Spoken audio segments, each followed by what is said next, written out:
le peuple d'Israël était connu comme un royaume très, très, très puissant, et militairement parlant spécialement, pendant les 40 ans dans lesquels David était en charge, était le roi.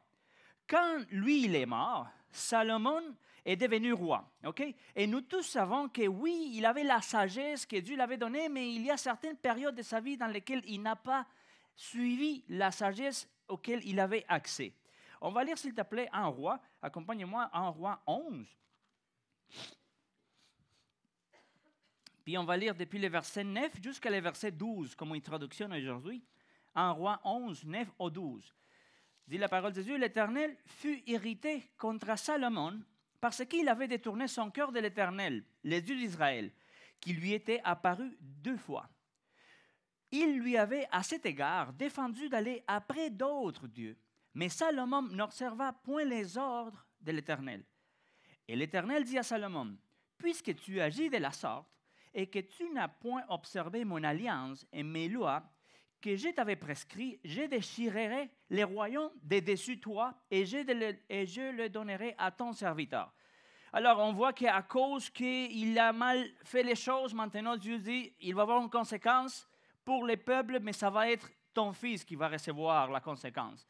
Alors, ça nous frappe vraiment, non? Puis c'est un encouragement en même temps parce que chaque fois que tu sens l'incapacité ou le manque de désir de régler certaines choses dans ta vie, rappelle-toi que des fois, la facture va être payée pour tes enfants. Donc, c'est une bonne chose de régler nos affaires à nous, de mettre les choses en place, notre relation avec le Seigneur, pour que lui, il soit béni aussi dans l'avenir. Alors, quand il est mort, okay, il y a eu une division militaire de la nation d'Israël. Hein. Salomon est mort, puis le peuple était divisé, la nation, en 2. 10 tribus qui ont parti, merci André, 10 tribus qui ont parti vers le nord, qui sont connues comme Israël, puis 2 vers le sud, qui sont connus comme Juda. 10 puis 2. Okay? Alors, leur condition spirituelle, à partir de ce moment-là, a juste commencé à empirer. C'était le début de la chute. Dieu a envoyé les Assyriens comme punition pour envahir les 10 tribus du nord qui, après, ont disparu. Puis, 136 ans après, Babylone est venue puis a conquéri les tribus du sud, les 2 tribus du sud, okay? Qui les ont amenés captifs à Babylone. C'est 1500 kilomètres de distance de Jérusalem. On va lire maintenant 2 Chroniques 36. C'est quelques pages en avant. Un roi, 2 rois, première chronique. 2 Chroniques. On va lire quelques passages là-bas, verset 36.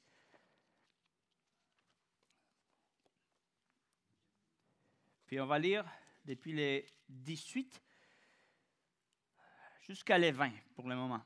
Dit, Nebuchadnezzar emporta à Babylonie tous les ustensiles de la maison des dieux, grands et petits, les trésors de la maison de l'Éternel et les trésors du roi et des chefs. Ils brûlèrent la maison des dieux, ils démolirent les murailles de Jérusalem, ils livraient au feu tous ses palais et détruisaient tous les objets précieux. Nebuchadnezzar amena captifs à Babylone ceux qui échappèrent à l'épée, et ils lui furent assujettis à lui et à ses fils, jusqu'à la domination du royaume des Perses. Alors, imagine-toi, hein, et là, puis, il vient, puis il détruit toute Jérusalem, on s'en va à la Babylone. Et juste comme ça, l'endroit qui, un jour, a manifesté la gloire de Dieu, a été détruit. Et le peuple de Dieu était encore une fois dans l'esclavage, avec un autre peuple, une autre puissance étrangère, encore une fois. Mais s'il y a quelque chose de spécial à l'Église de Charlesbourg, c'est que Dieu n'oublie jamais son peuple. Peu importe la condition, il n'oublie jamais son peuple. Alors, on va lire depuis le verset 22 jusqu'à la fin des 2 Chroniques, les mêmes passages où nous sommes. La première année de Cyrus, roi des Perses, afin que s'accomplisse la parole de l'Éternel prononcée par la bouche de Jérémie, l'Éternel réveilla l'esprit de Cyrus, roi des Perses, qui fit faire de vive voix et par écrit cette publication dans tout son royaume. Ainsi que Cyrus, roi des Perses, l'Éternel, le Dieu dessus, m'a donné tous les royaumes de la terre, et il m'a commandé de lui bâtir une maison à Jérusalem, en Juda.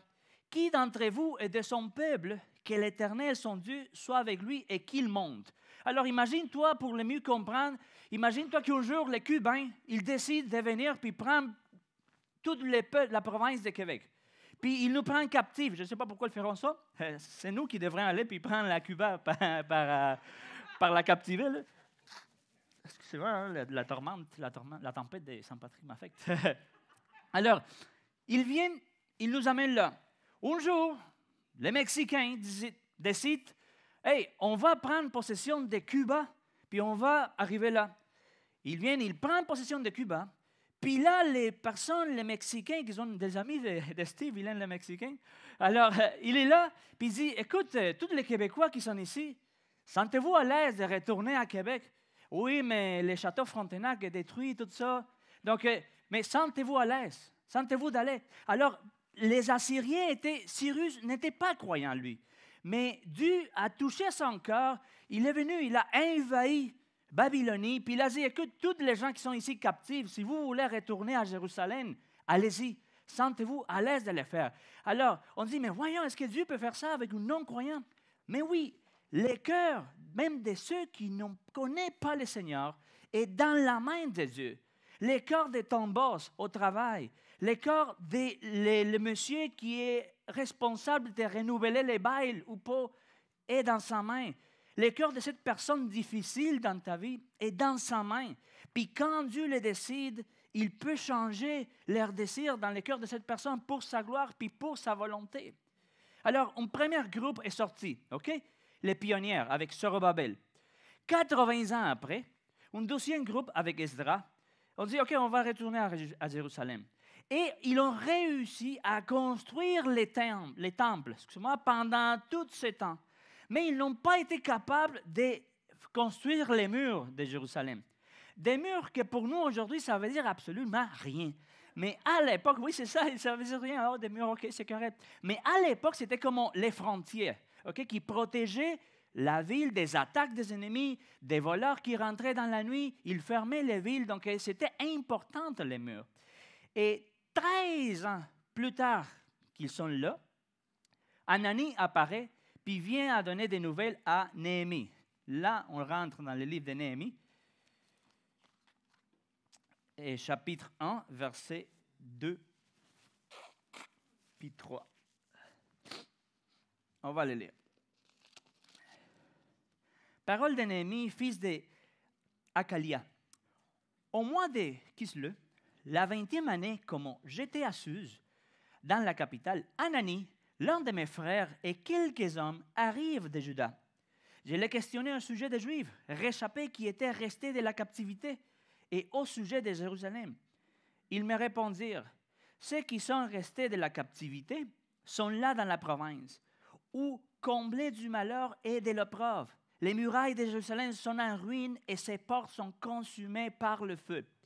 Alors Néhémie n'était pas un prophète comme Esdras ou comme Ézéchiel ou comme Daniel, mais il était un grand leader. Il n'avait pas peut-être toute la connaissance théologique, mais il avait un potentiel, il était un bon leader.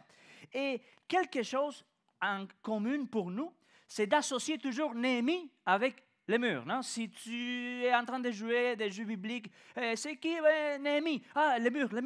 Non, mais c'est plus que les murs, ça qu'il a fait. Parce que si on veut être juste, la vérité, c'est qu'il a fait bien plus que juste lever les murs. Diriger la construction, c'était juste une partie. Il a reconstruit la vie spirituelle du peuple en ce moment-là. La mission physique, oui, bien sûr, était d'élever les murs. C'était un mur de 2,5 km de longueur par 9 pieds de largeur et 29 d'auteur. Méchant mur. Mais la mission spirituelle était de réveiller le peuple. Okay? Et le livre de Néhémie peut être divisé de la manière suivante. Chapitre 1 jusqu'à le verset 7, ça part du mur. Tu vas trouver des choses liées au mur. Après, du 8 à 13, les points, c'est la loi de Dieu. Les premiers 7 chapitres, l'emphase est sur la politique. 8 à 13, l'emphase c'est sur des choses spirituelles. Dans les premiers 7 chapitres, on voit la construction. Mais dans les derniers 6, on va trouver l'instruction. Dans les premiers 7 chapitres, on va voir Néhémie dans l'édification de la sécurité physique du peuple. Mais dans les dernières 6, on va voir Néhémie en train d'édifier la sécurité spirituelle du peuple. Et encore plus, on trouve que les hommes, au début, les premiers 16 chapitres, quand tu lis puis tu relis, tu vas voir que des travailleurs vont devenir des adorateurs après. Ils vont devenir des personnes engagées avec le Seigneur. Au début du livre, tu vas trouver Néhémie comme une échanson du roi. On va tomber tantôt sur ce sujet-là. Au milieu, il est genre un contre-maître. Il est en train de diriger la construction. Et à la fin, il est un gouverneur. Le livre de Néhémie ne parle pas seulement de comment construire un mur, sinon de comment réveiller un peuple dans la situation dans laquelle ils étaient. Parce qu'il y avait un mur tombé, ça c'est facile, si tu as certaines connaissances, tu peux le faire. Avec des amis, tu vas le faire. Mais ramasser quelqu'un qui a tombé dans le découragement, ramasser quelqu'un qui a tombé dans le péché, ramasser quelqu'un qui a tombé dans la dépression, ce n'est pas si facile comme lever un mur. Ça, c'est plus difficile encore. Le peuple ici était vraiment découragé. Les murs n'étaient pas la seule chose qui avait tombé. La morale du peuple avait tombé aussi. Alors, quoi faire devant une situation comme telle? Bon, quand un défi assez gros est devant toi, normalement, on va prendre le temps, on va s'asseoir, puis on va dire, on va considérer au moins 2 choses. Au moins, ou 3. Première chose, est-ce que ça vaut la peine que je m'engage dans cette chose? Quelles sont les raisons pour embarquer? Puis dernière, quelles sont les raisons qui pourraient m'amener à abandonner? Puis on fait une évaluation, on prend toutes ces raisons, puis on les passe par les filtres de la prière, les filtres de la parole. Ce n'est pas juste que j'ai réfléchi dans ma tête, non, je vais prier par rapport à ça. Puis Néhémie avait une liste assez grande, je peux te dire, des raisons pour ne pas avoir commencé ce projet-là, pour ne pas avoir embarqué dans ces choses-là. Et aujourd'hui, on va voir juste les raisons pour lesquelles c'est mieux pour lui, c'était mieux de ne pas s'avoir engagé avec ce défi qu'il avait devant lui. Des raisons qu'il pourrait avoir mis devant lui comme des raisons valables pour ne pas donner encore une autre pas. La première chose, les mauvaises nouvelles. OK? Néhémie, chapitre 1, on vient de le lire. Il est là, puis son chum vient de lui donner des mauvaises nouvelles par rapport à la situation en Jérusalem, son peuple. Alors, si demain, quelqu'un vient t'inviter à prendre le contrôle, soit d'un ministère, soit d'une compagnie, soit de n'importe quoi, de quelque chose où tout va mal. Tu dis, OK, on t'a choisi, tu vas prendre charge de la compagnie, les bureaux qui sont à Lévis, là-bas, l'équipe est toxique, solide, on n'a pas les ressources. Voilà. Tu voulais être boss? Tiens. Hein? Écoute, l'église tombe en morceaux. Veux-tu être pasteur? Ce n'était pas facile la situation qu'il avait devant lui. Alors, si quelqu'un t'invite, on dit, c'est très possible que la réponse soit, je ne sais pas si c'est pour moi, pour le moment, c'est sûr, tout est mal là. Tout était mal, les murs étaient tombés, brûlés, un panorama vraiment sombre. Alors, qu'est-ce qu'ils font les mauvaises nouvelles dans ta vie? Qu'est-ce qu'ils font les mauvaises nouvelles dans ta vie? Elles peuvent provoquer des bonnes choses comme des mauvaises choses. Ça peut nous décourager et faire tomber notre espoir par rapport à certaines choses. Peut nous quitter le désir de faire quelque chose, d'avancer. Peut-être on avait des rêves, on avait des intentions, mais les mauvaises nouvelles viennent puis nous désespérer, dans certains cas, ou nous motiver à faire quelque chose pour que les mauvaises nouvelles ne soient pas nécessairement si mauvaises. Psaume 112 dit que l'homme, on va le lire, Psaume 112, parce que j'ai ici juste un morceau, puis je pense que c'est un bon psaume pour considérer. Psaume 112, versets 5 et 7.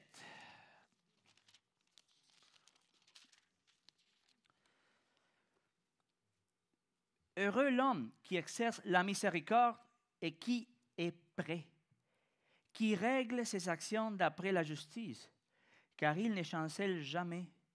La mémoire du juste dure toujours. Il ne craint point de les mauvaises nouvelles. Son cœur est ferme, confiant en l'Éternel. Écoute, les mauvaises nouvelles arriveront toujours. Elles sont là, puis ils vont être là.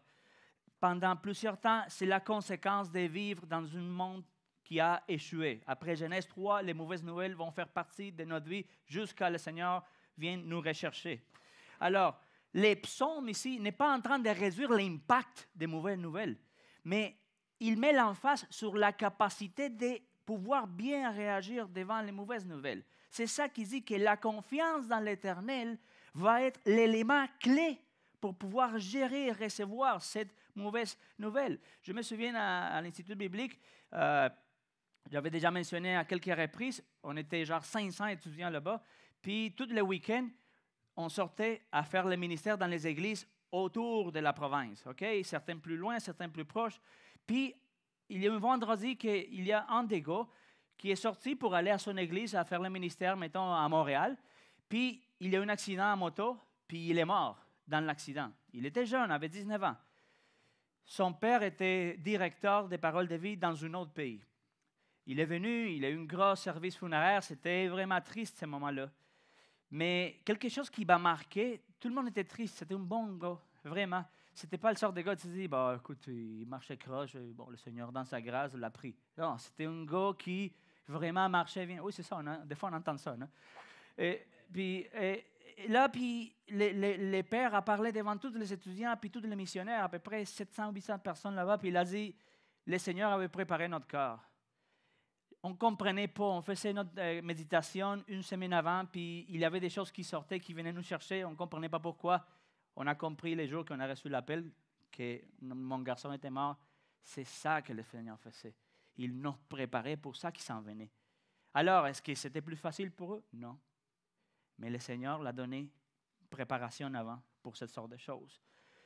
Alors, pour Néhémie, les mauvaises nouvelles ont été une motivation pour amener des bonnes nouvelles. Pire que les choses étaient, plus motivé il était. Il a passé 4 mois dans la prière et dans l'évaluation. C'était une période de temps dans laquelle, sans doute aucune, Dieu a travaillé dans son cœur. Les théologiens ne peuvent pas savoir quand c'est le moment exact, mais on voit qu'il y a un changement de cœur. Alors, il a vu un besoin, puis la première chose qu'il a fait, il a dit, OK, je vais prier pour ça. Qu'est-ce que ça produit dans toi de connaître les besoins d'autres personnes ou d'autres églises? Des fois seulement, ça bouge une première couche. Souviens-toi ici, quand la guerre de l'Ukraine a commencé, on a tout le monde prié, on a tout pleuré, mais ça continue la guerre là-bas. Des fois, c'est juste une émotion qui vient nous chercher, qui nous interpelle dans un moment, mais il manque la connexion entre l'action et ça que je sens, vois-tu? Puis c'est une connexion qui va être juste possible quand ma relation avec Dieu est véritable. À quoi ça sert une émotion sans une action? On voit les personnes ont besoin dans la rue, puis que le Seigneur te bénisse. Je vais prier pour toi. Bon, je vais aller chercher quelque chose, je reviens, donnez-moi 5 minutes, je serai ici. Non, mais si je donne l'argent, il va fumer, la drogue. Ça nous appartient à nous. Si Dieu a mis dans ton cœur des données, donne-les. S'il prend la nourriture, si tu veux acheter la nourriture, mais des fois, on s'empêche d'être une bénédiction pour quelqu'un, d'être obéissant à quelque chose que Dieu a mis dans notre cœur parce qu'on juge qu'est-ce que la personne va faire avec. Des fois, ça bouge juste une couche. À quoi ça sert l'émotion en action? Néhémie, à travers de son livre, va nous enseigner que l'effet positif qu'une émotion filtrée par la prière peut avoir, l'impact d'une émotion filtrée par la prière, comment peut avoir un impact positif. Puis de la même manière, à l'inverse, une émotion non filtrée dans la prière engendre des tragédies dans la vie de quelqu'un. Puis pas seulement dans ta vie, sinon dans la vie de ceux qui sont autour de toi. Parce que malheureusement ou heureusement, ils reçoivent aussi les bénéfices ou les conséquences de nos actions. Donc, premièrement, les mauvaises nouvelles. Une raison pour ne pas embarquer. Deuxième raison pour ne pas s'engager du tout avec ce projet. Il avait déjà un travail. Okay? Néhémie, chapitre 1, verset 11, dit « Ah, Seigneur, que ton oreille soit attentive à la prière de ton serviteur et la prière de tes serviteurs, qui veulent craindre ton nom. Donne aujourd'hui du succès à ton serviteur et fais-lui trouver grâce devant cet homme. » J'étais alors les chansons du roi. Petite parenthèse à les chansons du roi. Des fois, on pense que les chansons du roi, c'est les garçons qui est là pour tester les vins, juste ça. Vois-tu, on a une mauvaise compréhension de c'est quoi une chanson du roi. Mais son charge, son poste était vraiment important dans les royaumes. C'est un homme de confiance, premièrement. Son travail n'était pas juste d'essayer les vins pour savoir, oh, monsieur, non, ça vient de métro en spécial cette semaine, c'est pas de la sac, là. Mon roi, il vient d'essayer de vous payer avec un vin chipette. Non, c'est pas ça. Il faisait plus que ça. Et il essayait toutes les boissons, premièrement, toute la nourriture du roi. Oui, toute la nourriture, les steaks AAA, les homards, les crevettes, tout ça. Il est fin. Alors, pour que personne ne l'empoisonnait. Donc, c'était quelqu'un de confiance. Le niveau de confiance entre lui et les rois était normalement grand, puis ça devenait plus solide avec le temps. Les échansons se convertissaient dans une sorte de conseiller pour les rois, quelqu'un proche du roi. Les historiens disent qu'à part de la femme du roi, s'il y avait quelqu'un qui avait l'influence sur le roi, c'était les échansons du roi. N'a pas été une messieurs personne qui était cachée dans la cuisine, puis qui jamais sortait. Non, non, non.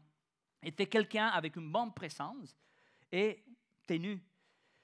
C'était quelqu'un qui pouvait faire beaucoup d'argent parce que des personnes de haut rang, des personnes d'influence dans les gouvernements, normalement s'approchaient à les échansons pour les donner quelques sous pour que les échansons glissaient certainement au roi pour les influencer par rapport à un certain projet qu'il avait pour le royaume. Alors, ce n'était pas n'importe qui une échanson du roi.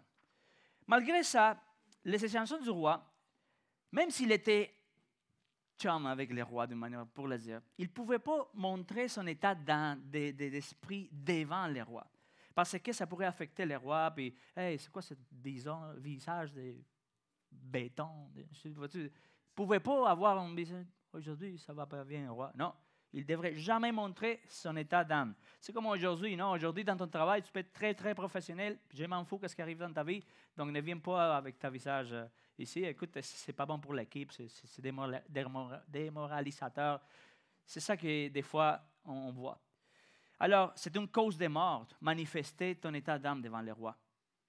Néhémie était quelqu'un important, puis était quelqu'un occupé. Il pourrait dire, non, écoute, non, Anani, ce n'est pas pour moi cette chose-là. Mais Néhémie, probablement, avait à cœur, je ne sais pas, la Bible ne dit pas ça, mais peut-être il avait compris que Dieu n'appelle des personnes de s'occuper. Dieu appelle tout le temps des personnes qui sont engagées, qui sont occupées. Amos était pasteur à Tekoa. Même chose David. Élisée, excusez-moi, était un homme de la campagne qui labourait. Les gens de la campagne travaillent fort. Pierre, André, Jacob et Jean, on était des pêcheurs. Ils travaillaient quand Jésus les appelait. Matthéo, Matthéo, même chose. Non, excusez-moi, j'ai ici une erreur. Matthieu était collecteur d'impôts. On le sait parce qu'on a vu ça dans Chosen. C'est spécial, les gars de Matthieu.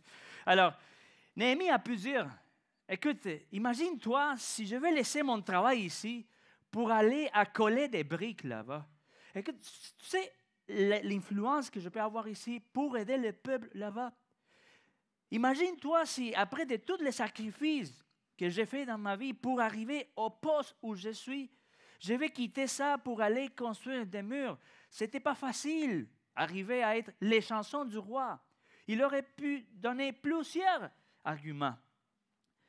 Il a pu dire aussi, écoute, ce que je vais faire, je vais parler avec les rois, on va faire une commission, on va organiser un groupe, on va vous envoyer des choses, puis c'est correct. Ou il a pu dire, écoute, je vais encourager les gens là, on va les craquer, puis je reviens, puis tout le monde, on va démarrer l'œuvre, puis je reviens. Puis c'est correct aussi, c'est une manière. Mais il a pris le temps de ne pas juste rester avec ses raisonnements, sinon de dire, Seigneur, qu'est-ce que tu veux que je fasse dans cette situation spécifique? Son cœur était toujours incliné à ce que Dieu voulait pour lui, pas à ce qu'il pensait que Dieu voulait pour lui. Troisième raison pour ne pas y aller. Il était loin. 1500 kilomètres de distance entre Assyrie puis Jérusalem. Assyrie puis Jérusalem. Alors pour nous aujourd'hui, on dit 1500, c'est 15 heures. Nous, non, pas du tout. Un chameau. Souviens-toi, chameau. Les chameaux, j'ai parlé déjà dans le passé, ça fait à peu près 12 ans ici. Ce sont des chameaux, il ne peut pas aller plus rapide que, j'avais noté ici, 3,5 km par heure quand ils sont chargés. Okay? Il ne peut pas non plus aller plus de 30 à 40 km par jour parce que sinon, on va les épuiser. Hein. Ce n'est pas possible. Alors, il y avait des chameaux de haute gamme, vois-tu, électriques, qui allaient plus rapide que ça. Mais ce ne sont pas des compétitions. Ce ne sont pas des chameaux pour apporter la charge d'un côté à l'autre. Donc, à peu près 37 jours, les auraient pu prendre, arriver d'Assyrie à Jérusalem. 37 jours, sans compter les sabbats, okay, de ne pas faire rien. Il faut monter la tente, démonter la tente, faire du feu, manger, de l'eau pour les chameaux. C'était un processus. Puis on écoutait les gens qui chialaient, oh, on était à Kentucky, 17h, là, à Kentucky, 17h, là. Les flots, là. Alors, bon, 37 jours à peu près. 37 jours. C'était loin, c'était loin. Il a pu dire, écoute, non, c'est trop loin. On va faire quelque chose, on va envoyer du bois, on va s'arranger. Anani ne capote pas. Non, mais il a dit, je vais prier. Il a préféré prier pour que Dieu lui montre quoi faire. Et finalement, a vu que la réponse à cette besoin, c'était lui. C'était lui. Tu sais pourquoi des fois, nous ne prions pas pour certaines choses? Parce qu'on a craint de que la réponse soit nous. Ça nous arrête des fois. Je le sais, je l'ai vécu. Et le théologien ne peut pas dire à quel moment il a réalisé que c'était lui la réponse. Mais il n'a pas de doute que Dieu a fait un travail dans son cœur à travers de la prière. Des fois, j'écoute des couples qui, Dieu appelle l'homme au ministère, puis la femme dit non, pas du tout. Puis les gars attendent. OK, c'est ça qu'il doit faire. Tu ne peux pas embarquer dans le ministère si ta femme n'est pas avec toi. Puis à plusieurs reprises, j'écoutais, non, la femme dit non, la femme dit non, la femme dit non. Puis le gars est là, puis ça fait 3 ans qu'il prie, puis il voit le potentiel, etc., puis ça ne marche pas. Puis des fois, il y a des femmes qui ne prient pas pour ça parce qu'elles ne veulent pas embarquer dans cette direction. Puis des fois aussi, les hommes ne prient pas. Des fois, la prière que moi j'ai entendue avec des personnes que j'ai parlé dans le passé, je suis en train que Dieu change le cœur de ma femme. Puis pourquoi Dieu ne peut pas changer ton cœur? Vois-tu pourquoi c'est la femme toujours qui doit changer? Ça va dans les deux sens. Ça va dans les deux sens. S'il y a une conviction d'un appel, donc il faut être flexible, Seigneur, parce que c'est ça que tu veux pour la famille, c'est ça que tu veux pour nous. Des fois, on ne prie pas pour certaines choses parce qu'on a craint de la réponse. Néhémie a un cœur sensible tout le temps. Si tu as un cœur sensible, ne le perds pas. Puis si tu ne l'as pas, prie au Seigneur qu'il te donne ce cœur sensible pour les besoins. Et le Seigneur ne nous a pas sauvés juste pour être une bonne petite église ou grande ou moyenne église qui fait des activités sociales, qui s'amuse ensemble, qui s'aime tout le monde. Sinon, pour être un impact aussi ailleurs. Des fois, les gens ne quittent pas la mission parce que, oh, bon, non, mais c'est loin, etc. Ça doit être plus quelque chose qui doit s'enraciner dans notre cœur.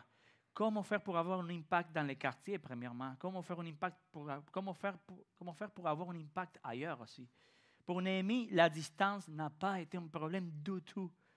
Puis j'espère que pour nous, ne le soit pas non plus si Dieu nous appelle à faire quelque chose ailleurs. Quatrième puis dernière, il n'avait pas les ressources pour le faire. Néhémie 2, versets 7 et 8.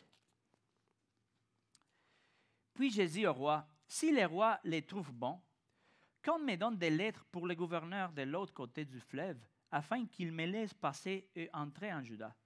Et une lettre pour Asaph, garde forestier du roi, afin qu'il me fournisse du bois de charpente pour les portes de la citadelle, près de la maison, pour les murailles de la ville et pour la maison que j'occuperai.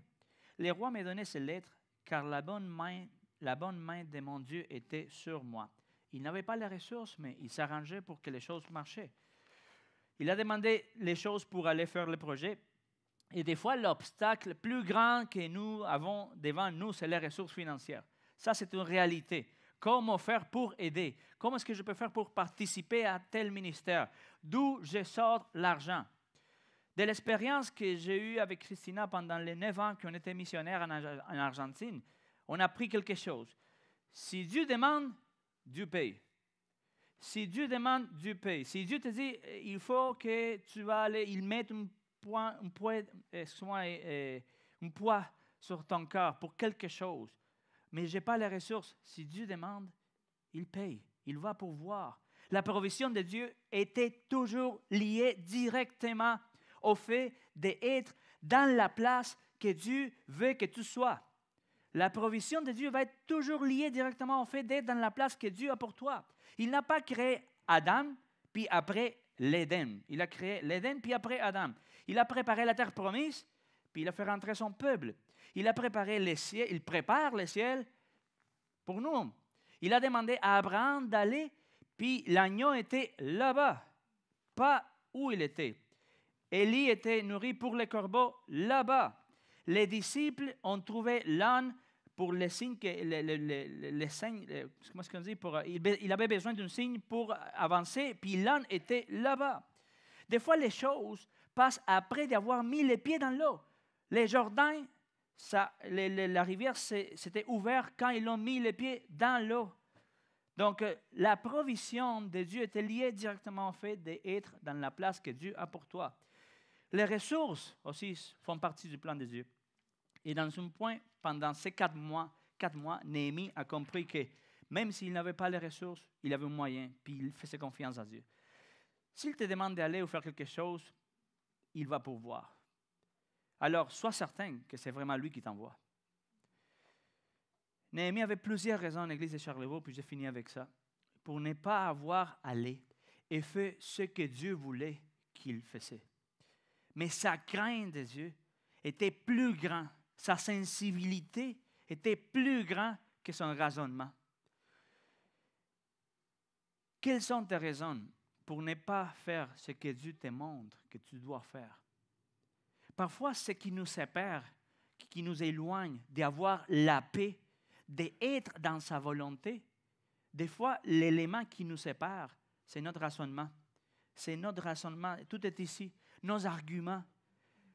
Des fois, c'est ça qui nous manque, la paix pour avancer dans certains projets, la paix pour d'être dans sa volonté. Écoute, il n'existe pas telle chose comme être au centre de la volonté de Dieu. C'est une phrase qu'on a entendue à plusieurs reprises, mais n'existe pas les bords de la volonté de Dieu. Dans les loin de la volonté de Dieu, tu es ou tu n'es pas dans la volonté de Dieu? C'est ça. Non, je vais être dans le centre de la volonté. Non, tu vas être dans la volonté de Dieu. Des fois, ça qui nous éloigne de faire ça qu'il veut, c'est nos raisonnements, notre logique, nos arguments. La vie de Néhémie nous enseigne aujourd'hui qu'il n'y a pas meilleure chose pour toi et pour les autres que faire sa volonté. Et qu'à la fin de la journée, nous soyons dans la position de dire avec liberté et sécurité, je veux faire ta volonté, mon Dieu. Et la loi est au fond de mon cœur, comme ça dit Psaume 49. Que Dieu bénisse sa parole.